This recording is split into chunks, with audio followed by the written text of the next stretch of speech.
Kakain nga pala tayo. Kauwi ko lang galing sa Pasig since wala naman tayong pasok. Hanap na lang tayo muna ibang gagawin. Bago yun, kain muna tayo. Ulam ko pala, maya-maya. Ito. Yan, sarap po yan. Paksiw po siya, pinaksiw ng asawa ko kagabi. Pero pinirito ko na muna para maiba naman kasi medyo medyo yung laman niya is medyo nababad sa suka, adobo, ganun. Ay, suka, tuyo pala. Medyo adobo kasi style ng pagkapaksiw eh. Kaya yun, tara, kain tayo.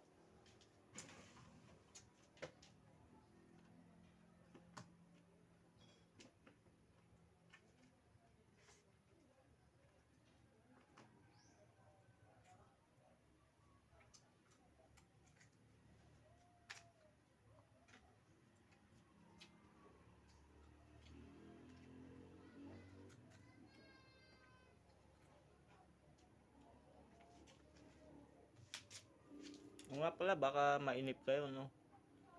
Bago kayo mag-scroll, comment din naman para malaman ko kung saan nakarating yung video.